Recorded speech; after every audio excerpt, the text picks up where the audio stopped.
Hey you beautiful big kids, it's your boy Zach and welcome back to some more ZZZ. In today's video we will be talking about Yanagi and pretty much what makes her special, that being her core passive, stance changing, and actually how she herself goes about combat. And as we do this, we'll be throwing in tips and tricks, and then on top of that, once we get done with what makes Yanagi Yanagi, then we'll go over building, team builds, relics, the typical stuff you are used to. So anyways, let's just hop on into it. So when it comes to Yanagi, the most important thing about her is her skill. You need it for your stance changing, you need it for your core passive, and you need it to proc your special kind of disorder. So everything about her revolves around her skill for the most part. Now when it comes to your stance changing, she has her two stances, her Jogen stance or her Kagen stance. Her Jogen stance increases her electrical damage by 10% and anti-interruption level increases during basic attacks, while her Kagen stance increases her pin ratio by 10% and her interruption level increases for her basic attacks. And as you switch between your two stances, you rotate the buff from the previous stance for 8 seconds. Now to tell if your buffs are active, you can simply look at the upper left corner where Yanagi's picture is. Under her there's those two diamonds. The blue diamond is for the Jogen stance and the orange diamond is for the Kagen stance. And to tell specifically what stance she's in currently, if you look at the back of her head, her hair, the little circle tie thing in the bottom of her hair, that's where you can see the color. If it's blue, she's in the Jogen stance, and if it's orange, she's in the Kagen stance. Now when you press her EX skill, two things will happen. Firstly, she'll go into her Shinran Bansho state, which lasts 15 seconds, and in this state, whenever she starts a combo, she will start from the third hit of her basic attack string, and once you hit the fifth hit, it will start back from the third hit. So yeah, it will keep her locked in to the part of her combo you want to be in, which is anything past the third hit. And then secondarily, it is also how you activate her polarity disorder. So if the enemy has any sort of anomaly on them, it will activate the polarity disorder, dealing 15% of the original damage, plus an additional 3,200% of Yanagi's anomaly proficiency.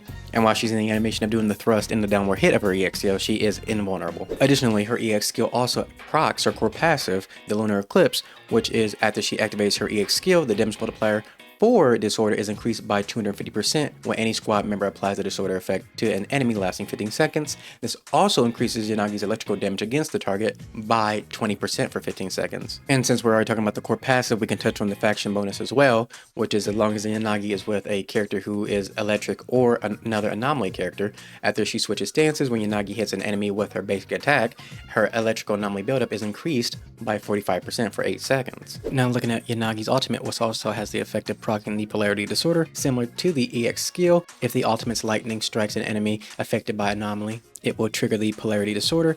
This deals damage equal to 15% of the original disorder effect, plus an additional 3,200 of Yanagi's anomaly proficiency, and then the polarity disorder will not remove the target's anomaly. So when it comes to Yanagi's combat and combos, she wants to stay past the third hit of her basic attack string, because the third, fourth, and fifth all deal electrical damage, which will then put anomaly onto the character, building up the anomaly and allowing her to get the buffs from the rest of her kit. The first two hits are physical, so it really doesn't get too much benefit out of that. That's why multiple facets of her kit have her starting at the third hit of her string, or just straight up keeps her going through that 3, 4, 5 string.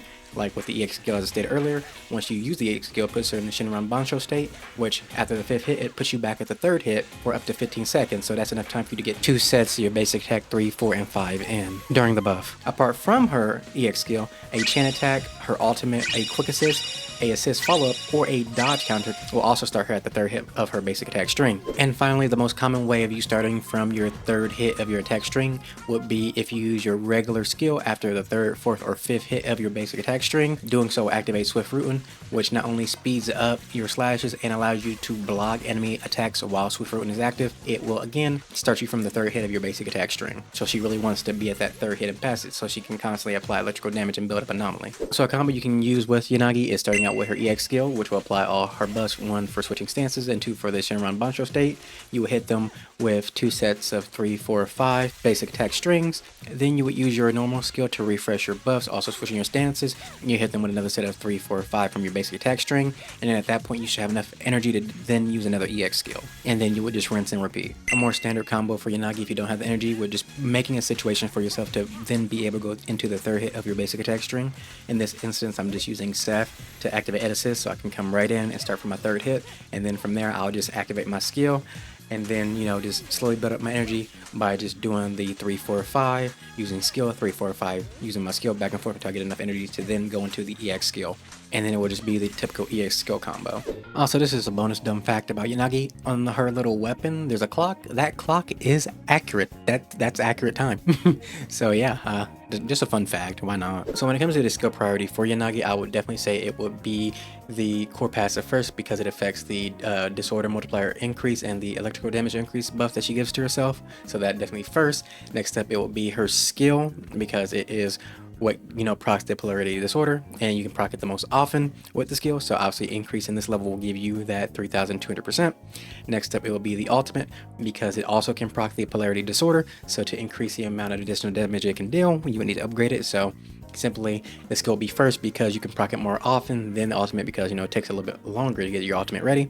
After that, it will be the basic attack, because apart from, you know, the big burst damage you get from the skill and ultimate, your basic attack string will also, you know, net you some good damage. And then after that, you can worry about your dodge, countering, and your assist, because they honestly do not matter which order you do these in, because they don't really give you that much compared to everything else in her kit. So yeah. And then when it comes to this sets for Yanagi, Chaos Jazz is a good one for her, because it gives her 30 anomaly proficiency, 15 extra electrical damage, and it can also boost her EX and assist damage by 20%. And then the 2-piece sets you could use could be Thunder Metal, Freedom Blues, Hormone Punk, or Swing Jazz. For the 4th disc, you should aim for anomaly proficiency. For the 5th disc, it could be either electrical damage or pin ratio. And for the 6th disc, it can be anomaly mastery or attack. As far as substats go, you want a good amount of anomaly proficiency. If you have her signature weapon, you should aim for 375. Apart from that, other substats that work really well on her are attack percent, attack, and pin. When it comes to good weapons for Yanagi, honestly, it's the same as it was with Bernice, honestly. Her signature weapon is her best, and then secondary options, if you want to spend a little bit of money or if you got it for free somehow, it will be electric lip gloss, because battle pass, or fusion compiler, because it's in the general pool.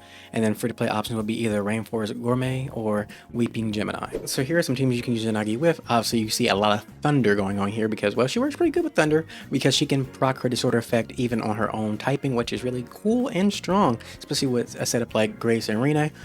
I said Rena, whatever. These two already did stupid things together. Throw Yanagi in there, then it's just more stupid stuff. You could put Seth in as well, because he reduces the enemy's anomaly build-up resistance, and he can also get some survivability to the team with his shields. Down here, we have the literal same setup, but instead we have Bernice and Rena. So same thing, you get the pin from Rena, and then Bernice just allows you to put fire in the enemy, so you can do more disorder damage. And then over here, same thing with this team, just with Seth instead, giving more survivability and lowering that anomaly build-up resistance. So it works really well with all these guys together. Or you can just go straight up with the typical Lucy Bernice with Yanagi in there instead of Jane Doe setup. So yeah, in this case, Bernice is honestly her best teammate if you want to go for a more disorder build.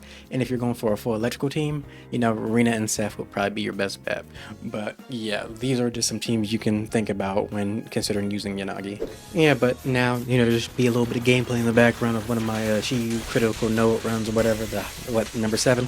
But yeah, no, Yanagi is a really strong and fun character, you know, with the whole being able to trigger anomaly whenever she wants, simply by using her EX skill. She boosts disorder damage by herself, which is really cool. So yeah, me being a guy who really likes anomaly characters in general, I'm thriving. These past few updates have been the best time of my life, because anomaly keeps on getting updates. Like, man, first Bernice and now her, oh, I'm eating good. So yeah, no, she's just a great, fun to play character with an interesting little mechanic she has going on. The only real downsides about her is, I don't know why, I don't know if it's just me, but sometimes when it comes to trying to dodge while she's in the middle of a combo or something, sometimes she just doesn't listen. I don't know what it is. Sometimes she just doesn't listen.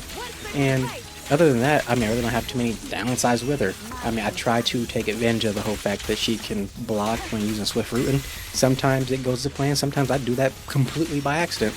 And honestly, you don't really need to pay too much attention, like honestly, too much attention to how you play her, other than just making sure you just use your skill sometime past the 3rd hit and just using your EX skill.